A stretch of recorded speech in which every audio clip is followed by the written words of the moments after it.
Welcome everybody to another Candid Convo episode. Today's guest is Kayla Grayson. Kayla, thank you very much for joining us.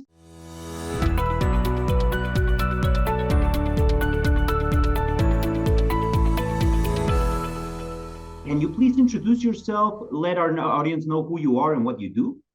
Absolutely. I'm Kayla Grayson. I'm the Chief Operating Officer of Viles Beckman. We are a Florida personal injury firm based in Fort Myers, Florida. We help clients. We provide a 5-star client experience from the moment that they're injured all the way through the end of their case and beyond that. And so my job encompasses everything from overseeing the marketing to overseeing the operations of the firm, the client experience, leadership, and pretty much everything in the firm. I'm the second in command here. Okay, so right off the bat, you started using a word that I like, or an expression that I really like, second in command. I know you have a badass story and an incredible story with leadership. What can you tell us about that?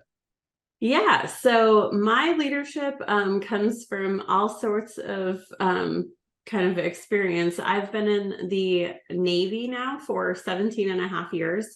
I started out on active duty as a military police officer, and then I got out of active duty in 2007 and joined the reserves, where it's like the 1 week in a month, 2 weeks a year type of thing. From there, I have continued to grow in the ranks. I'm now a chief petty officer, which is kind of the major leadership position in the enlisted ranks.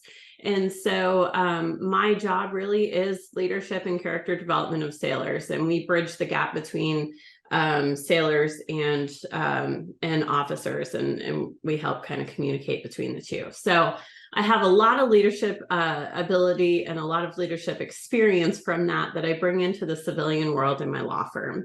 And so we have grown our law firm from when I started. I think there was about 12 people. We're now at 38 in our team and continuing to grow. And that is over the course of, I think, 7 years. And so it's really been an awesome opportunity to take my leadership experience from the military and transform it into the civilian world and help grow the team here and develop a camaraderie and culture in the civilian world that sometimes you see in the military world. Mm-hmm. So what was that transition like from some of them going digital, then you're forced to do it during the pandemic. Now you have to figure out a way to keep your clients at ease and happy, or at least well rested with what's happening. What was that like for you guys? Because I'm looking at this whole operation, looking at these teams, looking at how you have everything set up for success. And then suddenly a challenge is thrown at you. And not necessarily a lawsuit, which is something that you're used to, but this is something that was thrown to pretty much everybody. What was that like? So for us, it was actually pretty seamless. I had already transferred to fully remote. So I actually work fully remote. I lead the company remotely. I'm in a totally different state than the law firm. And so for me, it was very easy because I was like, oh, this is what I do every day. So I had the firm transferred within, I think, less than 24 hours. I said, okay, here we go. We're going remote. The only transition, I had already changed our CRM to Filevine, which was a cloud-based software system, so we could access that from anywhere. The only challenge was our phones, and so I quickly changed those over to VoIP, and got everybody up and running. And from there, the challenge was keeping everybody engaged, right? So the people who are in the office, there's a challenge. Working remote is not for everybody. And, if you don't have a separate space that is your work, it's really hard to separate work and work and home life. And so we had some of that, and we, like everybody, set up a lot of culture calls. We did bingo over Zoom every Friday to make everybody feel connected, that sort of thing. We went to Slack and created different channels where we did like fitness challenges so that people were staying, physically fit and keeping their mind right and that sort of thing. But it was really just an accountability factor and making sure that everybody stayed connected and focused on the mission. But overall, that challenge to us was really a smooth transition, believe it or not. The hardest part for me was COVID hit when I was just starting chemo. I was going through cancer treatment. And so I had to kind of go through that while battling cancer and being more available to the firm than I had planned on during that time. But overall, it was a really smooth transition. Mm-hmm. And well, a lot of information I'll have to take from there. But you know what? Of course, you throw a challenge to a team that's ready for a challenge and somebody that knows how to lead that and has already like dipped their feet in that water, so they already know what they're doing. Yeah, it makes sense that it's going to be a seamless transition. I'm wondering, for the people that struggle with it, how did you handle that? And I'm talking not necessarily clients, because I know that they eventually got to follow pretty much every instruction that you got, but I'm talking about internal team members, that maybe the people that were having some resistance towards that change. Because correct me if I'm wrong, did you guys stay remote, went back to in-house, or sort of like became something hybrid? I think that was the harder transition, is when we wanted to start pulling back into the office. So everybody, I think, got used to working from home.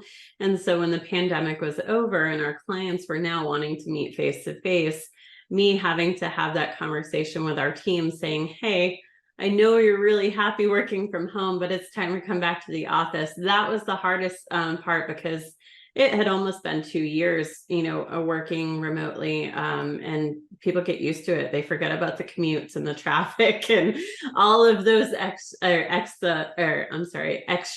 hassles. And so we found a happy compromise. So we actually have a lot more remote workers now. We actually have three virtual assistants who get staffed up, who have been a godsend to us. And I believe we're actually getting ready to onboard 3 more. So we have a couple, we have some virtual assistants. We have 3 team members that are out of state. And then we also have a couple that are in other regions of the state. So our team is actually part hybrid and part in person now. Part hybrid. Some are full-time in office and some are full-time remote. And so navigating that when people resist to change is really difficult. And so again, it's the why. Why do I need you in office? It's because we strive to provide a 5-star client experience for every single client, from the moment that they hear about us all the way through to the end of their case and beyond. And so if a client walks into the office and they want to meet with somebody and we're not available and we say, sorry, we don't have an office, that's not a 5-star client experience. Best of success. And if possible, one last question would be for you to please let people know where they can find you and what you can do for them. Absolutely. So you can find us at vilesandbeckman.com, and is spelled out. So VILESAND Beckman.com. We can help in the state of Florida for anybody that's injured in car accidents, slip and fall, wrongful death. But if you're outside of the state of Florida and you need help, you can call us too. We have a network of attorneys all throughout the country that I can refer you to and make sure that you get in the right hands. Well, thank you very much, Kayla. Thank you for your time. And if there's any type of last words you'd like to say to our audience, feel free to do so. Just continue to live a life of legacy wherever your impact is. And so my personal goal is to live an impactful life of legacy, something that people would be proud of when I leave this earth. And so wherever you are, whatever you're doing, you are a leader and you have the ability to impact lives. And so go out and do that. Fantastic words. Thank you very much, Kayla, and thank you for having us. Thank you for joining us today. Absolutely. Thanks, Joe. And talk to you soon.